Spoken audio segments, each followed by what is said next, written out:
Je suis ravi d'organiser au nom du Point cette table ronde. L'écologie et le numérique sont deux sujets que nous suivons avec le plus d'expertise possible, de passion aussi, et avec un souci de les traiter avec beaucoup de rationalité et d'essayer d'éviter les croyances qui sont nombreuses, et notamment les fantasmes sur ces deux thématiques. Et d'ailleurs, mais cette semaine, c'est pas le numérique ni l'écologie qui sont en couverture du journal.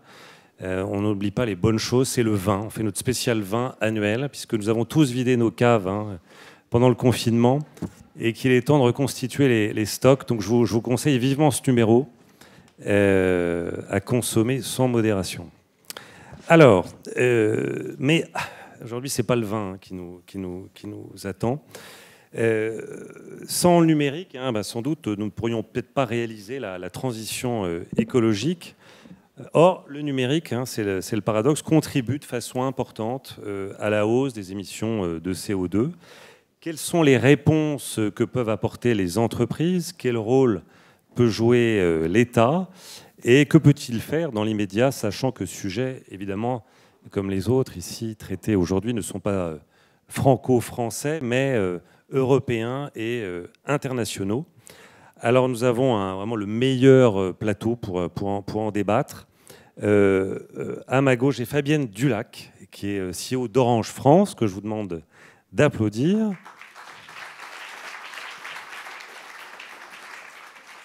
À ma droite, Agathe Vautier, qui est cofondatrice du Galion Project. Alors ce n'est pas une crêperie bretonne. Non, il y en a des très bonnes, oui. Des crêperies Galion en Bretagne notamment. Non, j'ai la chance de diriger le think tank des entrepreneurs de la tech en hypercroissance. Donc le sujet du numérique est au cœur de nos préoccupations en permanence. Et donc c'est un réseau de 300 entrepreneurs qui ont tous fondé des startups en forte croissance. Et enfin, Olivier Girard, qui est président France et Benelux d'Accenture. Merci, je vous le demande, vous pouvez l'applaudir. C'est un homme, vous pouvez encore l'applaudir. Alors, avant toute chose, ce thème, on l'a évidemment, il est en préparation. J'y vernis il y a déjà plusieurs mois, mais enfin, il s'est passé quand même quelque chose cette année et qui arrive maintenant en plein, c'est cette crise. Et on ne peut pas parler du numérique comme des petits oiseaux, comme si tout était formidable. Il se trouve que le hasard a fait que j'ai reçu ce livre-là, très intéressant, que je vous conseille pour préparer cette table ronde. Un livre qui s'appelle « Le nouveau désordre numérique » d'Olivier Babot, qui est un jeune philosophe, fondateur de l'Institut Sapiens, qui est, nous dit-il, un laboratoire dédié à la réflexion sur la place de l'être humain dans le monde technologique. Alors le sous-titre de ce livre, c'est « Comment le digital fait exploser les inégalités ». Et j'aimerais d'abord vous faire réagir à cette phrase là qu'on trouve au début de son livre. On pensait que le numérique allait mêler les classes sociales en donnant à chacun sa chance. Hélas, il sépare impitoyablement les nouvelles élites technophiles de la tourbe des populations déconnectées et sans avenir. Alors ici, nous avons l'élite technophile. Qu'est-ce que ça vous inspire, Fabienne Dulac?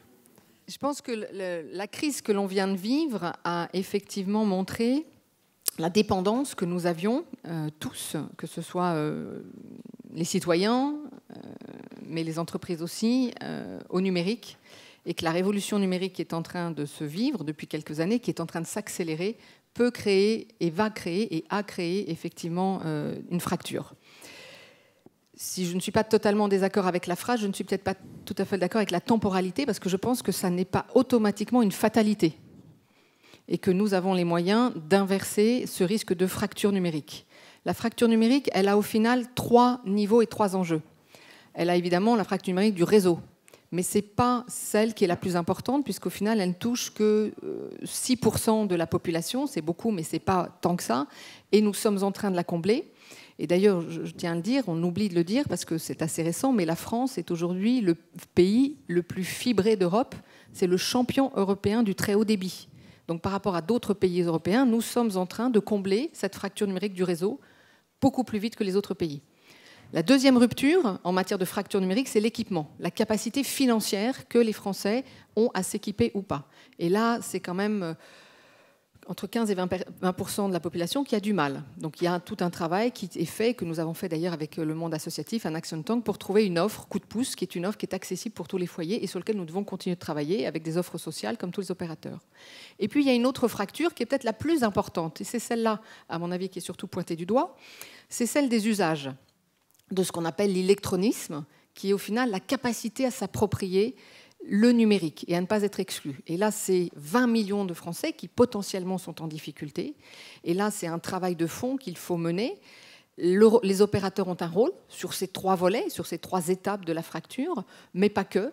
Il faut aussi énormément travailler avec l'État, c'est ce que nous faisons, avec le monde associatif, c'est ce que nous faisons, des associations comme Énergie Jeune, l'École de la Seconde Chance, Force Femmes, enfin il y en a plein, et toutes les start-up et tout le monde associatif qui, en proximité, aide à embarquer une société française qui sinon va être exclue. Donc oui, je suis d'accord, mais non, ça n'est pas inéluctable.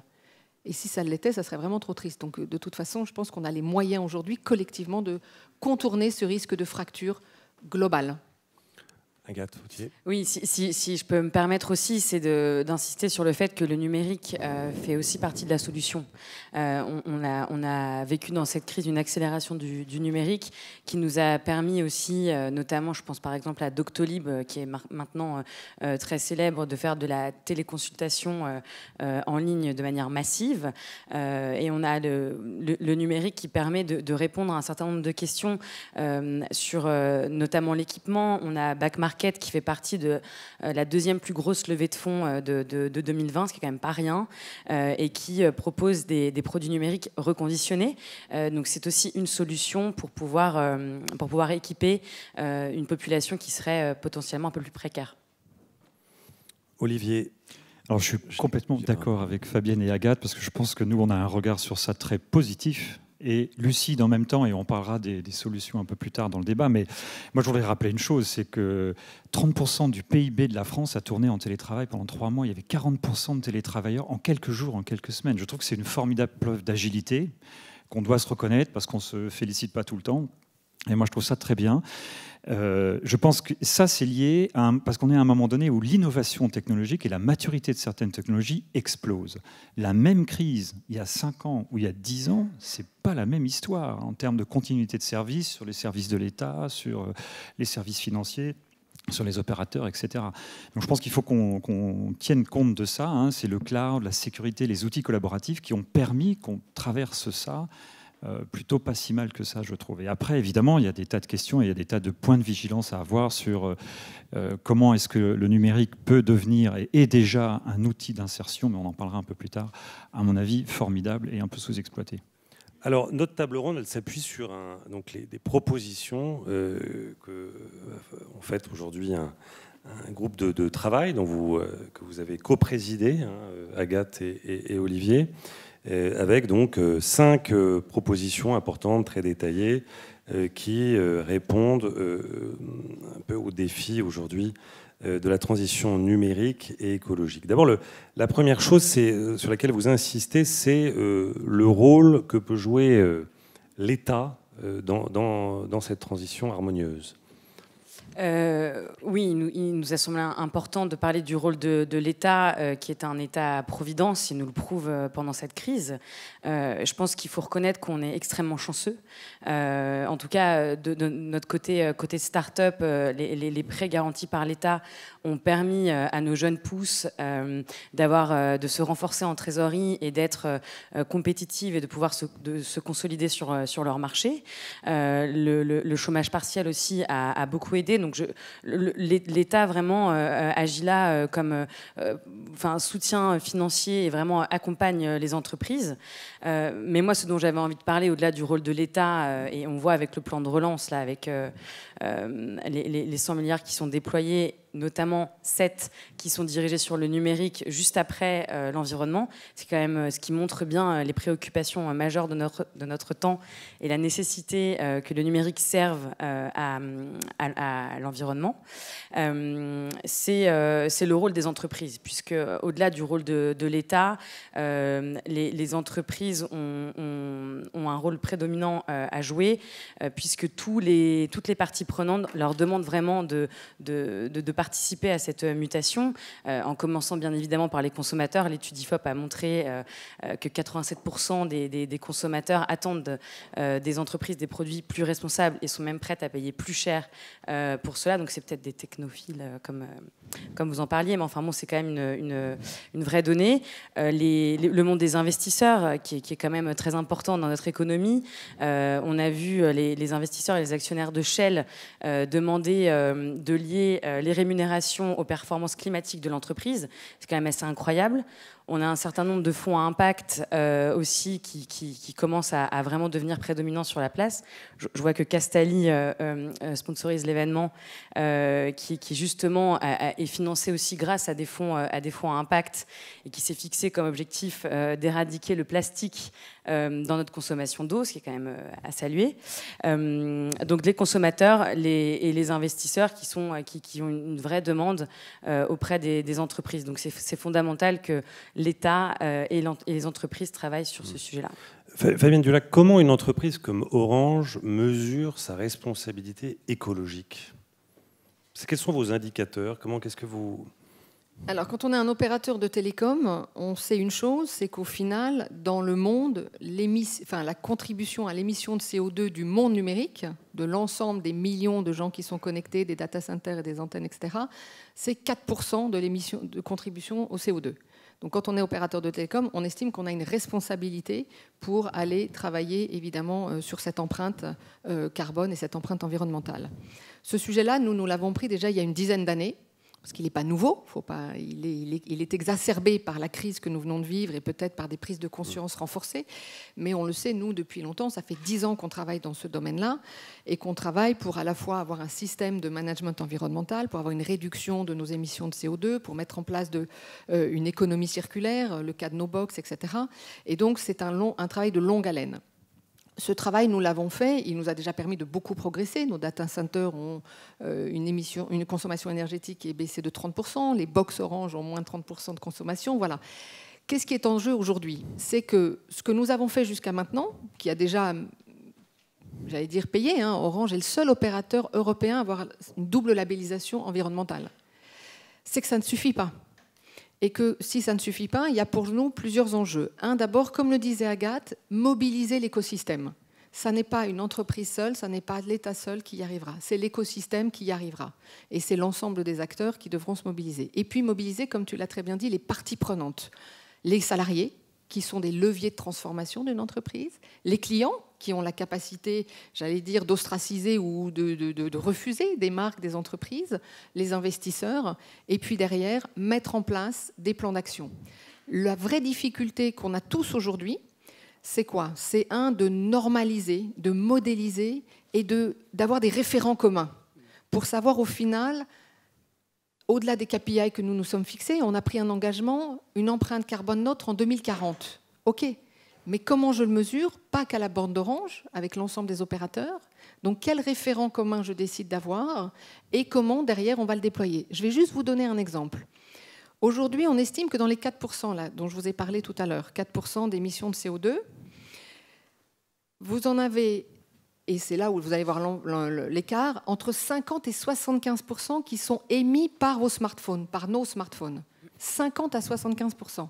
Ce n'est pas la même chose, 50 ou 75. Il faut qu'on arrive dans le monde à savoir quel est le poids des smartphones.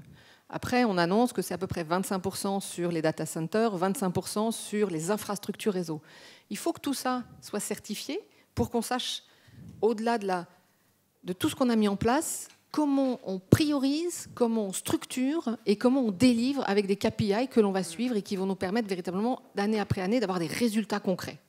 Collectivement, avec toutes les parties prenantes, parce que vous l'aurez remarqué dans mon propos, l'opérateur a un rôle, mais tous dans la salle qui avons, à mon avis, au moins 1 voire 2 smartphones, on en a aussi, j'allais dire, un tout petit levier dans les mains. Oui. Si on anticipe un peu, on parle beaucoup de la 5G en ce moment, j'ai lu, alors je vous ai dit ça tout à l'heure, vous m'avez fait les gros yeux, qu'avec la 5G et le cloud, les data centers, d'ici 2025, pourraient représenter 20% de la consommation mondiale d'électricité. Alors qu'est-ce qu'on fait? On les met dans les pays froids, au nord, on utilise la chaleur qu'ils émettent pour le chauffage urbain, ou Comment on calcule l'empreinte environnementale de tel data center? Alors ça, on sait plutôt bien le calculer aujourd'hui, puisqu'on est capable de calculer au final leur consommation électrique et leur émission de CO2. Et les nouveaux data centers, les nouvelles générations de data centers, il y en a une d'ailleurs tout à côté, à Val-de-Reuil, pour nous en tout cas, et un deuxième qui est en construction. On est capable aujourd'hui d'annoncer et de prouver que ce nouveau modèle de data center qu'on a construit il y a 5 ans consomme 30% moins d'électricité et émet beaucoup moins de CO2. Pourquoi? On les a pensés totalement différemment. Il n'y a plus de climatisation.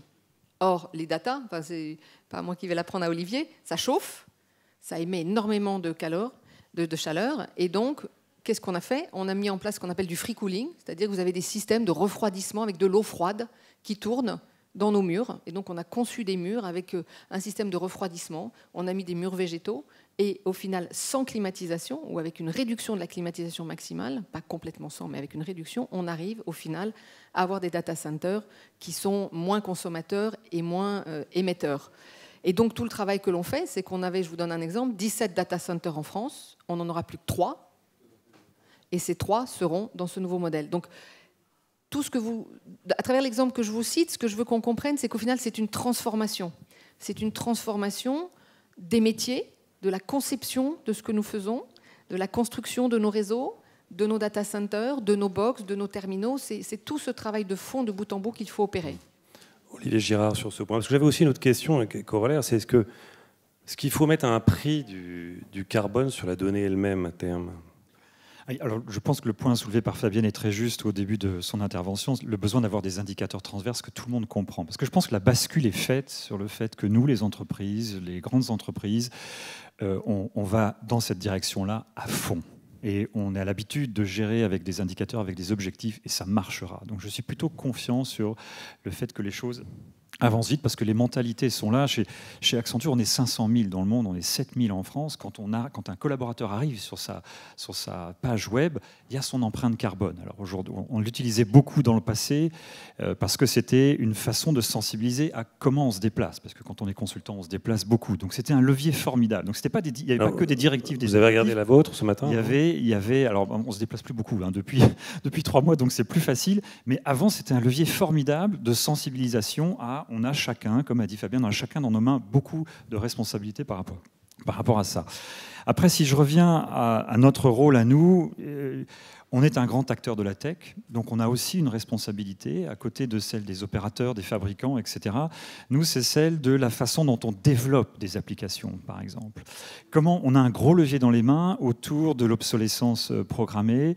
On met au point, avec une de nos filiales en France qui s'appelle Octo, des façons de développer des applications mobiles qui les rendent insensibles ou le moins sensibles possible à la montée en version des smartphones, pour lutter contre l'obsolescence programmée. Il y a des façons de faire, ça s'appelle le low-tech, il y a des façons de développer, et ça c'est crucial. On appelle ça le frugal IT, on forme à peu près en France 1000 personnes par an sur ces métiers-là pour qu'on puisse développer, travailler la data dans des façons très différentes qui sollicitent beaucoup moins donc le cloud et tout ce qu'il y a derrière. Ça, c'est un enjeu important. Le deuxième enjeu, à mon avis, c'est la formation, la sensibilisation. Il y aura des besoins, et il y a des besoins autour des métiers de la tech dans l'avenir qui sont, à mon avis, encore sous-estimés. Et ça, c'est un formidable levier d'insertion. Accenture a une fondation qui existe depuis 20 ans, le patron de cette fondation est dans la salle d'ailleurs, et à travers des joint ventures sociales, on travaille avec des associations pour rapprocher des gens qui sont très éloignés de l'emploi, pour les remettre, pour les réinsérer dans la vie professionnelle. Ça marche à tous les coups. Donc, on ne fait pas grand-chose, c'est modeste, mais on a dû, dans les 3 dernières années, amener sur nos projets une centaine de personnes, les former. C'est des gens qui étaient très loin de l'emploi. 70% d'entre eux ont retrouvé un job. Je pense que ça, c'est un levier colossal qu'on doit beaucoup plus utiliser. Nous, on a pris, moi je suis dans ma rentrée, là, le 1er septembre, c'est le démarrage de mon année, on a pris la décision collectivement avec mon comité de direction de dire que tous les projets informatiques qu'on ferait pour nos clients comporteraient un volet d'insertion quand c'est possible, quand il y a la géographie le permet, quand les compétences le permettent. On le fait déjà beaucoup avec Orange, avec Airbus, avec Engie. Et voilà, 100 personnes, c'est beaucoup, c'est rien, mais c'est beaucoup quand même. Si je crois qu'on s'y met tous, il peut y avoir des résultats formidables là-dessus. Alors, le secteur numérique consomme beaucoup de ressources naturelles, hein, métaux rares. Est-ce que ce secteur a suffisamment, et qu'est-ce que vous faites tous à votre niveau pour prendre en compte la sauvegarde de cette biodiversité? Est-ce qu'il y a des... Sébastien, juste, je me permets de rebondir, parce que dans nos échanges, il y a eu beaucoup ce sujet des indicateurs de performance, oui.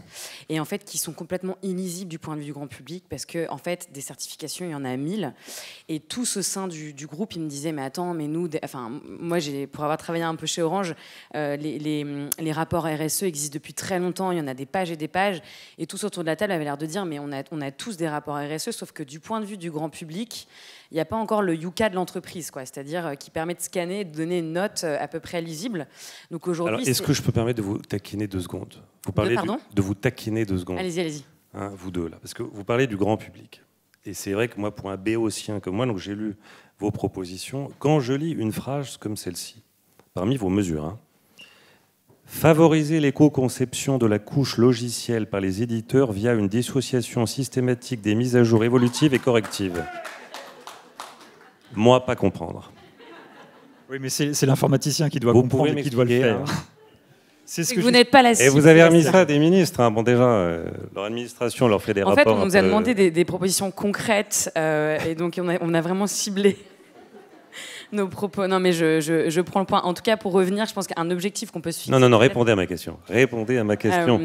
Non, pourquoi faire compliqué? Oui, on fait beaucoup d'anglicisme. Pourquoi il y a ce jargon, parfois, dans le monde de la technologie, et qui écarte au lieu... Vous parlez d'économie inclusive. Si moi, qui suis journaliste, qui suis en contact avec tout ça, tous vos univers, toute la journée, je ne comprends pas, c'est pas normal, là, on a loupé quelque chose. Ça veut dire que quand on développe des applications, on va consommer 20, 30, 50% moins de ressources, de toutes les ressources dont l'informatique a besoin, qui sont des serveurs, du réseau. Voilà. Et voilà. Olivier n'a peut-être pas relu ce paragraphe spécifique. Non, en tout cas, ça corrobore. Si je puis me permettre, je pense que c'est pas tant le problème du numérique que c'est sans doute le problème dans nos sociétés du sachant, qui veut sans doute rester maître du sachant. Donc, je pense que moi, je le prends plutôt en global dans les progrès que globalement nous pouvons tous faire dans notre société.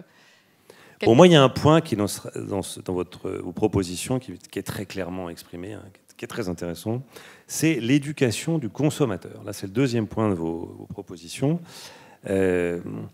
Alors, comment c'est tout le paradoxe, comment éduquer les consommateurs à faire des gestes qui peuvent réduire l'empreinte écologique de leur consommation numérique? Comment on s'y prend? Qu'est-ce que vous proposez dans ce sens-là, sans enfreindre évidemment la mordre sur la liberté des gens, hein? Alors, une mesure toute simple qu'on met en place dans une de nos filiales en test en ce moment, en France, on étend la durée d'usage des ordinateurs portables de 3 à 5 ans. Le gain, c'est 30% sur les gaz à effet de serre. Le mobile, 2,5 à 3,5 années. Voilà, tout simple. C'est tout simple et il y a des gains associés immédiatement. C'est une partie de l'éducation, ça. Oui, c'est ça, c'est un certain nombre de gestes faciles à mettre au quotidien. Au sein du Galion, on a proposé 40 solutions pour aider justement les dirigeants d'entreprise à passer à l'action. Mais pour revenir à ce qu'on a proposé dans le cadre des cercles de Giverny, c'est une campagne de sensibilisation au sujet, parce qu'en fait, je pense qu'on sait tous qu'il faut manger 5 fruits et légumes par jour, que fumer tue. Donc on a arrêté de fumer un paquet de cigarettes par jour. En revanche, je pense qu'on ne sait pas tellement l'impact qu'on a quand on envoie 30 emails avec un MO à l'intérieur, mégaoctets, donc qui est la taille du... D'accord, merci. C'est de bonne guerre. Quand on regarde quand on organise une vidéo... Mais du coup, c'est un peu... Bref, en tout cas, il est important à notre sens que le grand public soit au courant en fait de sa consommation numérique pour avoir une meilleure une sobriété numérique partagée par tous. Donc, c'est-à-dire qu'il faut savoir que quand on envoie 30 mails par jour pendant 1 an, c'est l'équivalent en CO2 de traverser toute la France. Donc, on a envie comme ça de mettre en place un certain nombre d'automatismes chez le consommateur pour qu'il réalise qu'en fait, il faut être un peu aussi sobre dans sa consommation numérique. Fabienne Dulac, vous prenez la sobriété numérique aussi? Oui, Oui, parce que c'est aussi dans le rôle de l'opérateur et c'est dans l'intérêt de l'opérateur. Par exemple, l'éducation du consommateur, vous, comment on la conçoit chez Orange ? Je l'ai dit tout à l'heure, quand on regarde la répartition, 50% est dans les mains du consommateur, 50% dans les mains de l'opérateur. Donc si on ne travaille pas de concert, comme je le disais au démarrage, avec les parties prenantes associées, on n'y arrivera pas. Je vais vous donner un exemple pour répondre à votre question. On édite un site qui s'appelle Bien vivre le digital, qui a pour objectif, au final, de donner des bonnes pratiques. Au-delà des campagnes qu'on a fait, et on a fait beaucoup de campagnes, tu le citais Agathe, effectivement, pour essayer d'inciter les gens à être plus frugaux ou en tout cas à mieux maîtriser leurs outils. Bien vivre le digital, avant la crise Covid, c'était 1 million de visites en moyenne par semaine. On est passé à 2 millions. 2 millions, on a doublé. Ce qui veut dire que globalement, je pense qu'il y a une prise de conscience du grand public, en tout cas des consommateurs, auxquels nous, on peut contribuer et qu'il faut continuer d'accompagner. Et il faut l'accompagner en expliquant chaque étape de la chaîne. Effectivement, l'usage des applications, l'obsolescence de son terminal, et on n'est pas obligé d'en changer en permanence, la façon dont, au final, on consomme, dont on connecte ses box, la façon dont on peut recycler. Un des grands sujets de l'économie circulaire, c'est évidemment les réseaux, où on va reconditionner du matériel pour avoir des réseaux qui soient avec du matériel de seconde main, mais c'est les millions de terminaux qui sont en train de dormir, je ne sais pas ce qu'ils font d'autre, dans les placards. Nous, on récupère tous les ans 1,2 million de terminaux, ce qui est énorme, et en même temps, je sais très bien que c'est très insuffisant par rapport encore aux millions qui sont dans les placards. Vous y penserez ce soir et vous penserez à moi, et si vous passez devant une boutique Orange, vous les renverrez. Et nous, on les recycle, on les remet sur le marché. C'est aussi ça qu'il faut qu'on apprenne. C'est-à-dire qu'il faut qu'on apprenne ces petits gestes qui vont permettre d'amener une économie. Les téléphones, c'est pareil, c'est immense, je crois. Ce que j'appelle les terminaux, c'est effectivement vos téléphones. Ah oui, je crois que c'est par famille, c'est... Ah mais les femmes, aujourd'hui, c'est pas possible. Non, mais en fait, on ne peut pas partir d'aussi loin, si je puis me permettre. Mais moi, c'est mon rôle, moi. Je dois faire le bonnet. Moi, c'est mon rôle. Je suis payé pour ça, moi. Et je vais vous donner une bonne nouvelle. Aujourd'hui, vos box, par contre, tous les clients ont le réflexe de ramener leur box. On récupère 87% des box et 100% sont recyclés. Box, ça marche. Non, la box, je sais. Voilà. Merci. Donc, l'effort que nous avons collectivement... J'ai une box Orange, en plus, vous savez. Vous êtes formidable. Donc, l'effort que nous avons à faire aujourd'hui, c'est d'aller plus loin collectivement, mais c'est aussi à notre rôle d'expliquer aux consommateurs où se cache, au final, la transformation de demain, pour que collectivement, effectivement, nous arrivions à faire bouger, à pivoter sur cette réconciliation entre numérique et écologie. Mais là, vos propositions, là, on appelle la première proposition, d'ailleurs, c'est sur l'intervention publique, c'est sur l'État. Il y a une loi là, qui a été adoptée, là, anti-gaspillage. Est-ce qu'elle va assez loin, selon vous? Est-ce qu'elle apporte il y a des nouveautés qui vont justement dans le bon sens ou pas? Olivier, peut-être. Oui, moi je pense que oui, mais je pense qu'on vient d'évoquer le point. Le point, c'est un point de sensibilisation, un point d'éducation, c'est inventer le geste qui l'équivalent d'éteindre la lumière quand on sort d'une pièce, et inventer l'équivalent de ce geste-là dans le monde numérique qu'il faut maintenant faire et amener vers le grand public. Mais je pense que c'est en marche, oui. Oui, et je pense que le point aussi, c'est d'accompagner cette campagne de sensibilisation, à de la formation dans les écoles, dans les collèges, dans les lycées. C'est ce qu'on a proposé au cercle de Giverny, et de le faire aussi en entreprise. Orange le fait depuis 2014, mais toutes les entreprises devraient avoir un système de formation pour avoir conscience. Et je trouve cette idée géniale de quand tu allumes ton espace de travail, que tu sais combien tu as consommé et tu peux jouer avec et réaliser vraiment ce qui se passe. C'est un peu similaire au domaine de la santé, où on ne se rend pas compte de tous les efforts que le gouvernement fait pour notre santé. Et c'est bien d'avoir une idée de ce qui est investi et des efforts qu'on peut faire quotidiennement. Alors, il y a eu les accords de Paris qui ferait qu'on doit atteindre une neutralité carbone, je crois que c'est d'ici 2050. Et dans toutes les discussions, la préparatoire que nous avons eues, vous mettez tous en avant le problème de la temporalité, parce qu'il y a la mise en place de toutes ces mesures, évidemment, prennent du temps, porteront le fruit dans longtemps. Comment, dans une entreprise comme Orange, Accenture, on gère cette temporalité? C'est-à-dire qu'il y a une exigence forte avec des résultats environnementaux attendus, des objectifs très, très élevés, et de l'autre, des mesures à mettre en place qui sont évidemment de très longue haleine. C'est une très bonne question et elle est d'autant plus d'actualité que nous sommes... Ah, quand même, vous m'avez fait un compliment. D'autant plus que nous sommes dans une période de crise économique qui va avoir tendance à amener les entreprises à prendre des décisions court terme pour participer à une relance économique de court terme. Et pour les entreprises, la dialectique, elle est toujours là entre prendre des décisions court terme qui vont avoir des implications long terme et prendre des décisions court terme qui ont une implication court terme. L'écologie, c'est des décisions court terme avec des petits pas, mais c'est avant tout effectivement du long terme. Quand on construit un data center, dont je vous parlais tout à l'heure, c'est pour 50 ans. Quand on construit la fibre, c'est pour 50 ans. Et c'est une vraie difficulté. Et je pense que le plus gros challenge que nous avons actuellement, c'est lié aussi à la période de relance, où on va tous vouloir, et on va avoir tendance à reprendre vite, accélérer, et oublier cette dialectique qu'il faut réconcilier.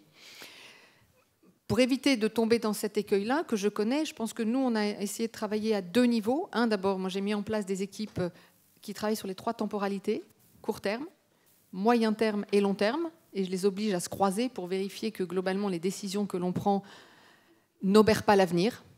Et deuxièmement, il faut qu'on travaille davantage, et ce que nous avons commencé à faire au niveau marketing, dans les réseaux, avec des start-up, avec des entreprises comme celle d'Agathe, ou tout le tissu des start-up, parce que les start-up ont souvent cette capacité, avec leur agilité, à nous aider à bien mesurer et à maîtriser le temps. Mais j'allais dire que c'est la problématique de toutes les entreprises et peut-être encore plus des grandes entreprises. Enfin, je ne sais pas ce qu'en pense Olivier, mais oui, c'est un vrai challenge pour moi en tant que dirigeant. C'est très juste. On est en permanence en train de jouer entre la semaine, le mois et puis les 3 ans, les 5 ans. Ce qui relève du long terme, c'est les investissements. C'est là qu'il ne faut pas qu'on se trompe. Il faut qu'on fasse les bons choix d'investissement, comme ce qui a été fait dans le plan de relance, ou nous, à nos échelles.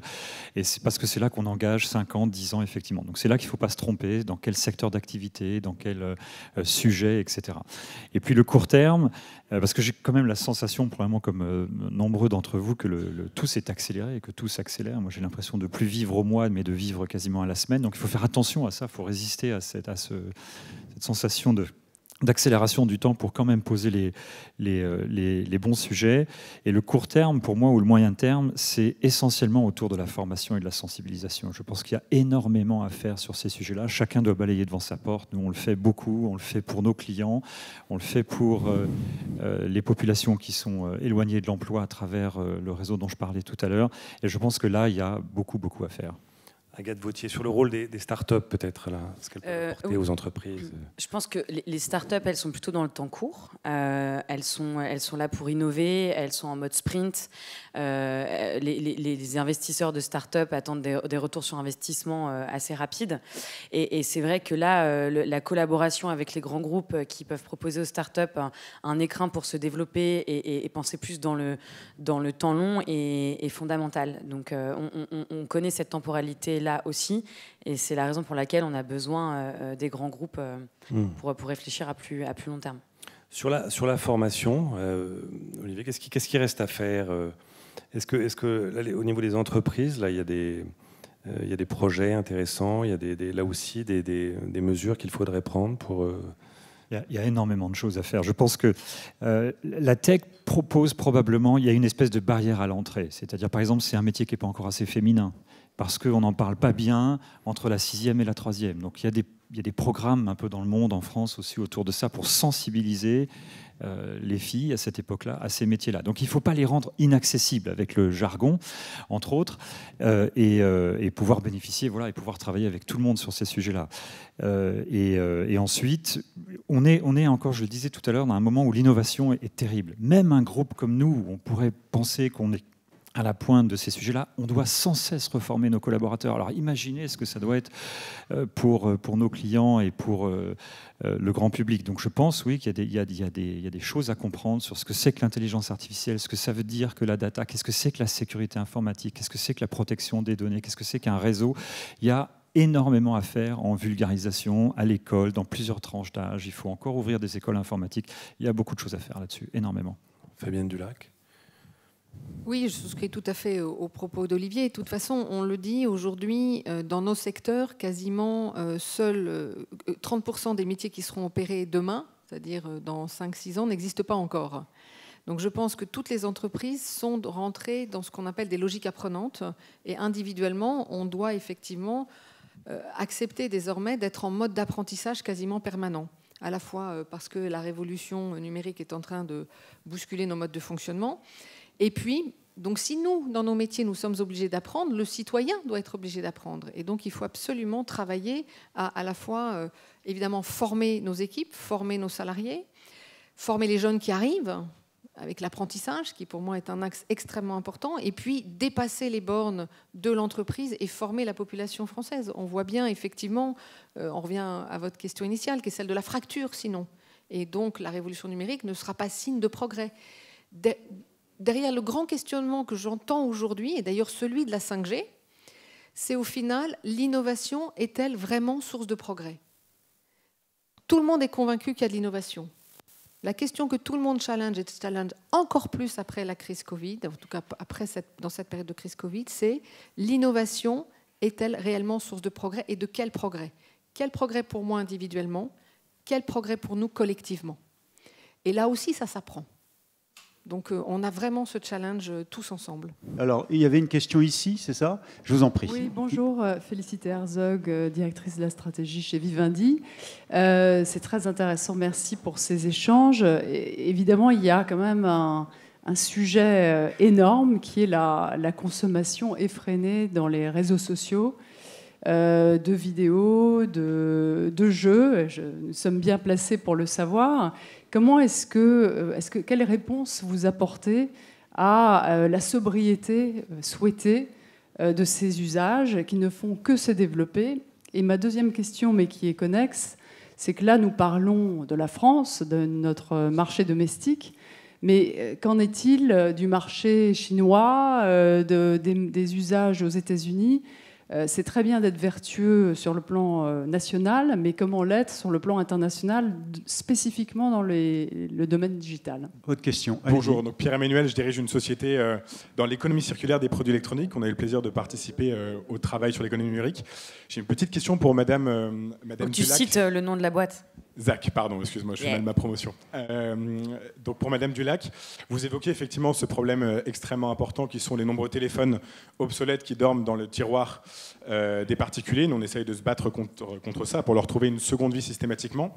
Mais il est vrai que les opérateurs systématiquement font des campagnes de renouvellement, main dans la main, si je puis dire, avec les champions de l'obsolescence programmée. On connaît tous cette publicité, voilà, 1 € le téléphone portable contre le forfait. Comment on arrive à réconcilier? Est-ce qu'il y a des choses qui sont prévues? L'objectif économique, il est complètement louable et normal. Il faut permettre aux entreprises de prospérer. Comment on réconcilie en fait ce sujet d'obsolescence programmée? Comment on essaye de faire pression sur ces acteurs-là? Comment on encourage des acteurs type Fairphone qui font des portables durables lorsqu'on est un opérateur français? Merci beaucoup. Merci. Troisième question ici, Sébastien. Bonjour à tous, je m'appelle Olivier Renaud, je dirige une ESN qui s'appelle EasyT, mais je suis administrateur de la fresque du climat. J'ai une question très simple pour vous deux principalement. D'abord, est-ce que vous faites votre empreinte carbone Scope 3 tous les ans? Et si oui, quels sont les niveaux de réduction que vous avez pour les années à venir? Et le deuxième, c'est... moi, ça ne me paraît pas très compliqué en fait, de changer les choses. Il suffirait d'avoir des forfaits bas carbone, par exemple, pour ces opérateurs télécoms. Moi, j'aimerais bien en avoir un, en tout cas. Et je suis chez Orange. et de la même manière, pour Accenture, la possibilité de fournir à ses clients, vous avez beaucoup de contrats d'infogérance, des outils pour calculer et optimiser l'empreinte carbone de leur système d'information. Voilà. Alors, merci Sébastien. Beaucoup de questions. Et avec en arrière-fond peut-être cette idée tout de même, je me permets de rajouter un mot. Ce qui me frappe, c'est que vous dites éduquer le consommateur, mais vous l'avez très bien souligné. La réalité, c'est qu'on nous a dit arrêtez de consommer du papier, soyez vertueux, faites des emails par exemple. Et puis aujourd'hui, on nous dit ah ben non, ça l'est pas tant que ça. Et puis c'est un Eldorado ludique, un Eldorado pour l'entreprise, pour la formation, pour l'emploi. Comment nous faire passer le message qu'il va falloir le réduire? C'est peut-être ça la solution. Voilà, il y a suffisamment de choses pour que vous, dans les 7 minutes qui viennent, vous puissiez conclure la table ronde. Peut-être Fabienne Dulac. Alors, je vais essayer de répondre aux deux questions qui sont assez liées. Donc, d'abord, sur les usages, effectivement, quand on regarde la consommation en data, c'est-à-dire les usages, elle a été multipliée par 7 ces dernières années. qui est effectivement la consommation de la vidéo, de sa messagerie, des réseaux sociaux. Nous, notre enjeu, parce qu'au final, je l'ai dit, ça n'est pas qu'un rôle du consommateur, c'est avant tout le rôle des entreprises. Celui que nous avons pris et celui que nous avons déjà commencé à mettre en œuvre, c'est de se dire que 1 gigaoctet doit consommer moins d'électricité. Et ces dernières années, sur la 4G, nous avons réussi à ce que ça consomme 4 fois moins. C'est-à-dire quand on multiplie par 7 les usages, on a réussi à réduire par 4 la facture de la consommation en énergie d'1 gigaoctet. Ça n'est pas suffisant. C'est pour ça qu'on va continuer de travailler pour arriver à trouver un équilibre entre une explosion des usages, sur lequel, très honnêtement, nous sommes en train de donner des consignes de bonne pratique. Mais là, je suis désolée, moi je reste convaincue que c'est de la décision de chacun, c'est du libre arbitre de chacun, en étant informé et en connaissance de cause, mais on ne peut pas, et on fait le choix avec une nette neutralité de ne pas interdire les usages, et je trouve que c'est normal, je trouve que là on rentrerait dans des risques quand même démocratiques qui m'effraieraient. Par contre, notre rôle, c'est effectivement de compenser. Et c'est tout le débat qui est autour de la 5G, où effectivement, quand on dit la 5G n'est pas intéressante, elle a un avantage, c'est que la 5G, elle va diviser par 10 la consommation énergétique du même gigaoctet. Donc elle va continuer de permettre effectivement de neutraliser l'augmentation des usages, qui sera quand même irrémédiable, et au final, derrière, la consommation énergétique. Mais bien sûr que c'est une course contre la montre entre des usages et une consommation énergétique et une émission de CO2 que nous prenons. Après, nous essayons d'expliquer, faire la pédagogie, mais j'allais dire, c'est aussi le libre arbitre de chacun. Et c'est pour ça que la sensibilisation est importante, parce que le libre arbitre peut s'exprimer en connaissance de cause. Pour répondre à la problématique que vous postez, c'était le monsieur là-haut, vous avez raison, il y a un vrai sujet qui est celui, au final, de l'économie circulaire et sur lequel les opérateurs ont pris évidemment un bras-le-corps parce que les temps ont changé aussi. Quand on ne fait plus de terminaux à 1 euro, c'est terminé. Ça a été une phase d'équipement extrêmement forte qui aujourd'hui est à peu près terminée. D'ailleurs, on a un taux de pénétration du mobile à 116%. Donc voilà. On voit bien qu'il y a 2 choses. D'abord, une course à l'équipement qui est beaucoup plus faible. Et il suffit de voir le renouvellement des équipements a énormément changé. Il y a 3 ans, je me souviens, quasiment 35% des Français changeaient de smartphone tous les 6 mois. Ce chiffre-là, il a complètement évolué et c'est positif. Et moi, je n'en ai pas de problème sur ce sujet-là. À une condition, c'est qu'on participe aussi et on lance là à la rentrée ce que moi j'appelle les 4 RE. Alors c'est pas très joli, je suis désolée, ça fait un peu bébé, mais reprise de vos terminaux, recyclage, reconditionnement, réparation. C'est-à-dire effectivement rentrer dans un concept où on n'est pas automatiquement j'ai un terminal, je n'en veux plus, je le laisse dormir dans mon tiroir, mais il re-rentre dans un processus d'économie circulaire et c'est ce que nous sommes en train de faire autour de ces 4 RE. C'est notre responsabilité. Elle va contribuer à rentrer dans cette dynamique aussi qui fait qu'aujourd'hui, acheter un terminal de seconde main, compte tenu du fait qu'il y a moins d'innovation aussi ces dernières années, c'est pas plus mal parce qu'on voit bien qu'on ne peut pas faire des gaps révolutionnaires technologiques tous les ans, va aussi amener cette logique-là. Donc moi, je suis assez optimiste sur le fait que nous sommes à un moment pivot qui bouge et qu'on va arriver quand même à être plus vertueux collectivement. Olivier Girard. Je ferais juste un complément. Et vous croyez juste tous que, parce que cette sobriété numérique, quand on a des enfants, on est quand même assez loin de... Ça ne semble pas être leur perspective, la sobriété numérique. Ça a l'air d'être une revendication de gens qui ont des années de smartphone derrière eux, non ? Sobriété vient peut-être avec sagesse. Oui. Ça passe vers 16 ans et demi, 17 ans. Mais... Non, je voudrais juste répondre à monsieur sur un point. La révolution du moment aujourd'hui dans l'informatique, c'est le cloud. Là, la 5G arrive, c'est après-demain. Le cloud, c'est par essence massifier et faire des synergies. On passe d'une époque où il y avait des serveurs partout sur la planète, partout dans les bureaux, à une époque où on les massifie, on les met dans des meilleurs endroits, on les utilise mieux. Donc on est bien dans une économie d'échelle fondamentale, puisque le serveur, c'est un objet important dans toute la chaîne de valeur informatique. Donc perdons pas de vue ça. Le cloud est un élément essentiel de réponse à cette frugalité-là, mais de l'autre côté de la chaîne, pas visible du consommateur. Donc je pense qu'il faut garder ça en tête. Agathe Vautier. Et moi, peut-être, pour conclure, je pense qu'il y a besoin d'une prise de conscience. C'est ce que vous êtes en train de dire, que les serveurs, ils sont revus. Il y a beaucoup d'innovation dans la conception. Donc, il y a une responsabilité forte de la part de l'entreprise, de la manière dont on conçoit les services et les produits pour les consommateurs. Et la réponse qu'on a apportée, c'est vraiment donner de la pédagogie et pouvoir former les gens sur les dangers, et que chacun soit aussi responsable. À une époque, on conduisait beaucoup plus vite. Enfin, je pense que tout ça, ça doit rentrer aussi dans les usages, et qu'il faut que les consommateurs en aient conscience. Et je pense qu'on est vraiment loin de la prise de conscience massive. Et comme vous l'expliquez, on est tous passés au numérique, très fiers d'arrêter d'utiliser le papier. Et aujourd'hui, le défi, c'est que le numérique, si c'était un pays, c'est le 4e pays le plus pollueur, derrière la Chine, les États-Unis et l'Inde. Donc du coup, on a vraiment il faut qu'on prenne conscience de ça, d'où notre proposition de faire une campagne massive et de la formation sur le sujet. Et le forfait bas carbone, alors, pardon d'insister, mais c'est pas sérieux cette idée ? Non. Enfin, moi, je ne rejette aucune idée dans la période où nous sommes. Où nous sommes dans une période de transformation, de construction, et donc il faut absolument regarder toutes les propositions. On la regarde, on est en train de la travailler. Il faut aussi qu'elle réponde à une attente client. Et j'espère que vous ne serez pas tout seul, monsieur, parce que sinon c'est un peu compliqué.